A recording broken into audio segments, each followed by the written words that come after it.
So, good evening. I've got a little bit of time. It's what is it today? Monday night?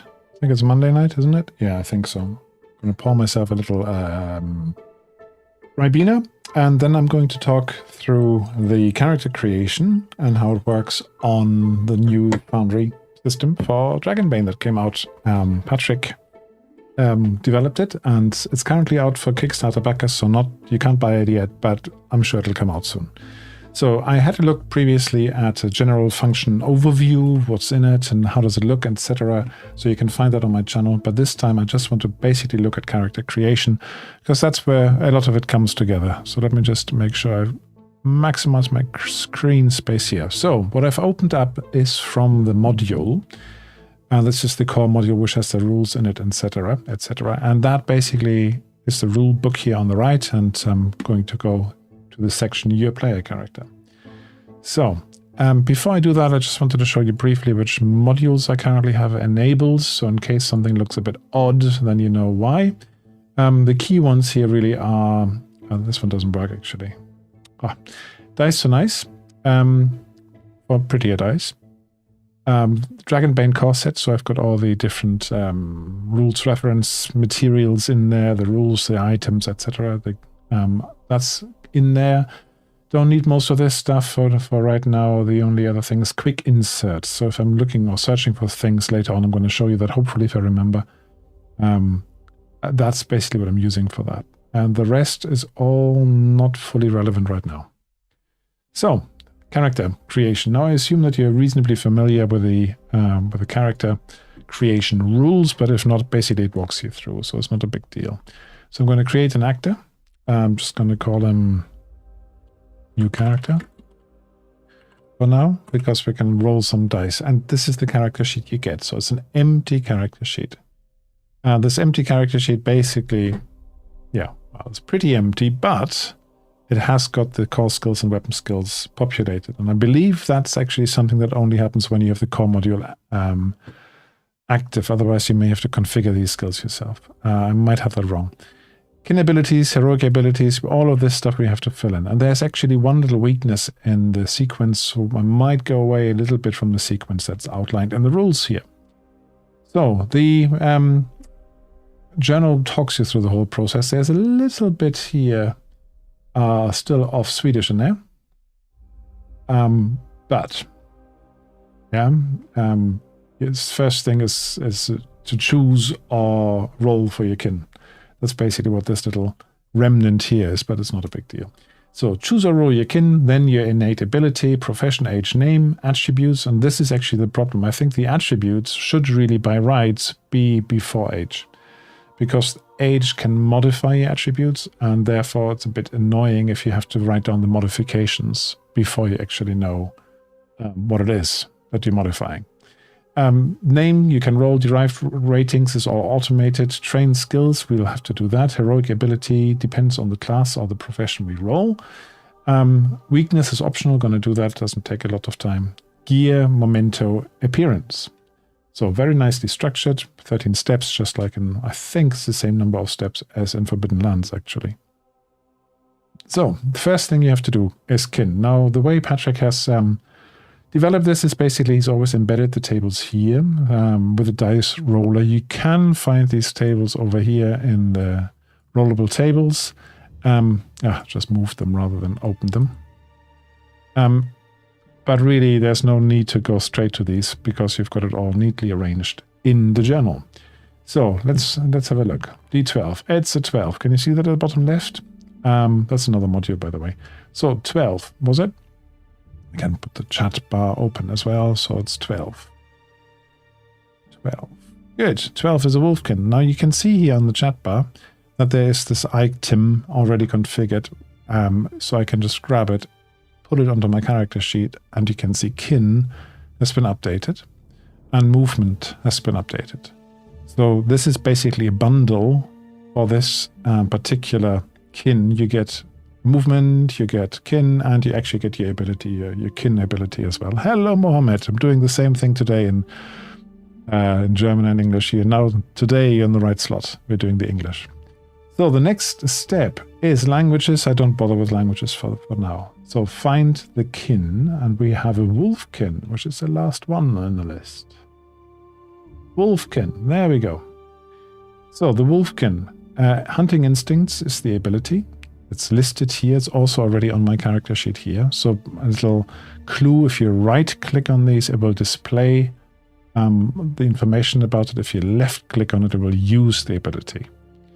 So right-click, that's basically taken care of. What's my name? 1d6 result. It's a wild. Okay, wild. Give it a name of wild. That's a pretty good name. Next is profession. And I'm just going to roll everything because I just want to show the system here. So we're going to have a knight. A knight. So a knight wolfkin. Okay, I'm going to shift this over a little bit. And we can again grab it from here, drag it onto the character sheet, drop it in. You see abilities, now it's Guardian. So it's my first heroic ability. And profession has been set to knight. So that's good. Nicely automated. We then go further down and find the knight. Where's the knight gone? So long description here. Again, if you, I think this works. If you right click on knight, it basically gives you what you get for it. You get key attribute strength. That's what it says here. You get the guardian as professional abilities. That's already copied into here. You get a certain set of skills as your base skills. They are the first ones you can increase. Night Wolf comes. Yeah, I know what you mean for now. It does sound a bit strange, but why not? The dice have spoken. So basically, that's already taken care of. And let me just show you on the skills tab, the class skills are now rendered in bold. Again, that's a bit of automation to help us along in the character creation. That's really neat. So then we have the gear. And again, I'm going to roll it 1d6 and it's a 2. You can see in the chat here, it's all the different items you get. Broadsword or Morningstar, shield, small plate, armor, etc. So you can just drag these onto your character sheet and load up and very quickly run out of encumbrance. So we've got a D6 field rations. How many is that? D6, 2 field rations, and we've got D12 silver, 10 silver. So I might have to go to my inventory now, go to field rations, open them up, quantity 2, and silver 12. And there we go. Nickname. Morning Cloak. Okay. That sounds a bit sad. So, Wild Morning Cloak. No, that's not a name I would necessarily have chosen. Wild Morning Cloak. That's done. What's the next step? After that comes age. And this is why I'm going to jump ahead and do the attributes first, because I just think it makes more sense. Now, in Foundry, if you want to roll this way, roll 4 dice, keep the highest 3. There's this command here. Roll 4d6, k3h. Keep 3 highest. So, you click on that, and each time when you click, oh, hey, Grey Hunter. Each time you click on this one, basically, you then have to assign which skill it goes to. Now, there is actually one reason why you might want to do the age before you do the attributes. And that is because you may want to see, oh, they're going to be adjusted down, so it might change a bit. But I'm just going to do it this way for now. Is there a life path? Not yet. There's not a life path yet. I'm sure you can write one, Mohammed. So, where was I? In 9. Where would I stick the 9? Okay, let's put it for intelligence for now. Intelligence is my damn stat.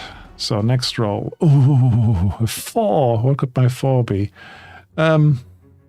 Or fighter, charisma. Oh dear. I'm just happy I don't have to play this guy. That looks a bit better. 15 con, I think. I'm hoping and holding out for something bigger. That is a 14. Willpower. 2 dice to go.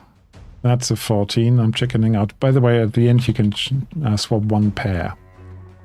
14. And that's a 12. Okay. I'm going to just switch these two. The 14 and the 15. So, that's those done. And you can see here, you would normally have to look up your movement rate. That's already taken care of. That's automated. Your damage bonus is already taken care of. Your willpower points is already taken care of. And your hit points are already taken care of. So that's all the automation that you get. So very good. Now we have to go back to age. Your mileage may vary, and you may want to do the age before anything else, especially if you go for old. That might make a difference. So let's roll. And it is a young. We're going to be young. So where would that be? Background, do we think? Yeah, here. Young. So young means agility and con +1. Has it done that automatically? It has. Look at that. Even that is automated. I'm very impressed. Right, now the next thing is going to be skills. So 6 of the core skills and 2 others. So, skills, where were they? Skills, here. In the pen and paper version, you would now have to go through and find the base chance for each of the skills. This being automated, of course, if you look at it, it's a bit small, I suppose, but you can see that they're all entered already. Yeah, the base chances are all there. And the 6 skills are the 7, 8, 1, 2, 3, 4, 5, 6, 7, 8. There's 8 skills, which are the class skills already highlighted. Out of those 6, I can now double. So he's a knight. I definitely would want him to have some myths and legends. Heroic tales, so that's going to be doubled. Riding, yeah, why not? A wolfkin rider. What about a wolfkin ride on? A big horse? A wolf? That sounds wrong. Hammers? Why not? Strength weapons. So that's 1, 2, 3 swords, definitely. 4 spears as well. 5, 6. What's the 6th one we shall use? Beast Law. So that's the 6 basics, and I've got 2 more I can do. Which one should I do?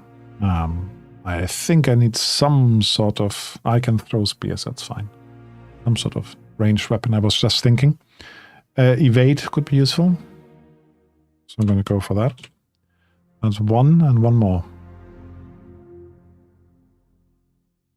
Swimming, acrobatics.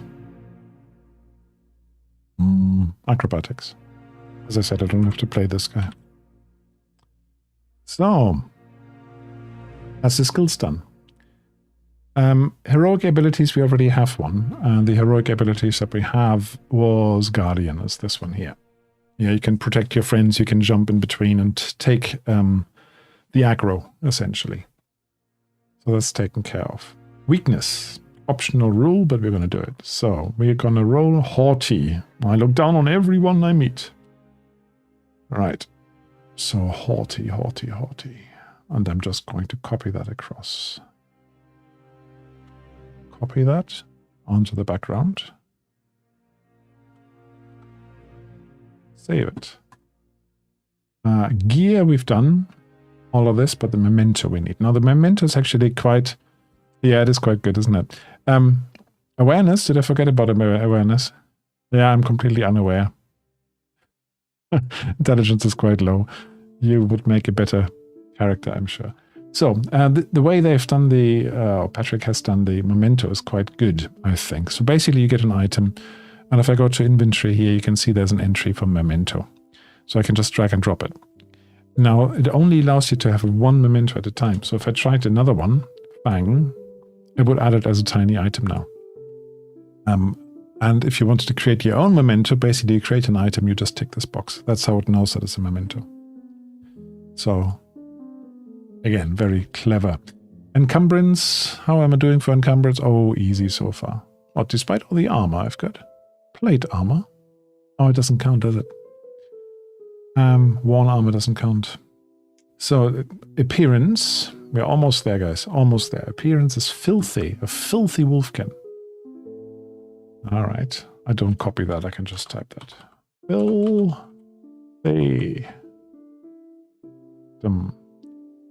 Right. But how many more have I got to do? That was appearance. And now experience. Well, we don't really do any experience. Heroic abilities we've done. And the rest is just how to develop further. And that's basically, let's have a look at the time on the stream. 15 minutes since I came online. That's a character done. I just need a good character image. Now I've got some tokens here that I can use. No, not there. I can use Baston again.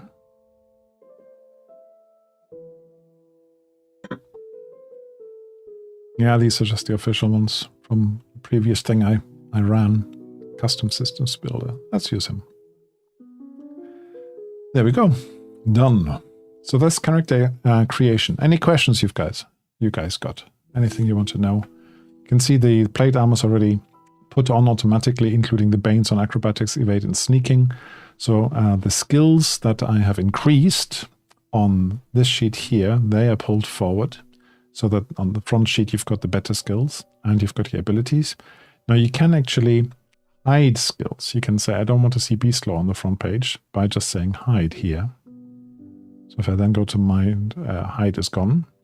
But I don't think you can force to show them because there might be skills that are important. You roll a lot, but that are not actually increased yet. Which one was it I hid? Oh, forgot it already. Wasn't it awareness? I don't know. Beast Law. Beast Law. There we go. So, yeah, so if I have a skill like healing and I want to show it, I don't think you can force to show it. That would be an interesting extra little touch for the system because some skills might be done a lot, but you haven't trained them. Initially, at least. Yeah, any questions, guys? Anything you want to know? Beast Law, yeah, I've got that. Sorry, we were slightly delayed, aren't we? Flint and Tinder, background, yeah, I've done that. Next thing I guess I could show, but there's no character creation anymore, is actually, you also need to choose which hand your weapons are in. Just in case, right or left. Or if it's broken. So if you want to roll something from here, then you basically just roll on the skill, tap on the skill, you say, okay, boons, right, none, plate armor gives me a Bane on Acrobatics, so that's already done. And if I then roll, I roll 2 dice and take the worst. So I can then automatically get this prompt here to say, do you want to push? If so, which condition do you want to take? So that's all really neat, the way that's implemented. But if I don't want to push, I just ignore that. Or if I wanted to use my hunting instincts, I will then say, do you want to pay 3 willpower points to use it? Okay. You can see they're now crossed off, 3 willpower points. And I could use this to designate a creature in sight. So within the limitations of talking about character creation, anything else you want to ask, then please do so.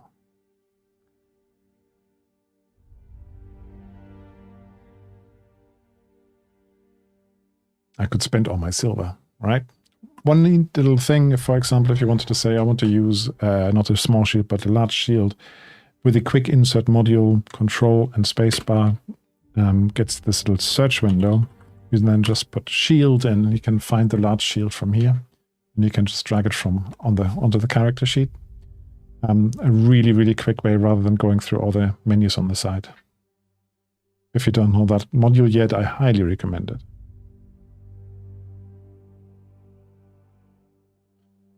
And you can only have 3 weapons at hand. So if I try to now actually put another one on, then on axe. Yeah, I will actually not put that in. These are the weapons, but I will put it in the inventory. And when the inventory gets loaded up, that changes the encumbrance. That's also a really, really neat thing. Because the rules say 3 weapons maximum. Yeah, so you can shift them about like this. Right, no questions at all? Fair enough. In that case, I'm probably going to keep this relatively short today, and I'm going to say cheers for watching. Now I'm going to be away from the computer for another 2 weeks or so. So you've got a lot of playlists you can look back on if you want to hear more from me. But other than that, see you in about a fortnight. Oh, 2 weeks. Yeah, fortnight means that for those who don't speak proper English. Right. Have a good time, everybody, and I'll see you soon. Bye.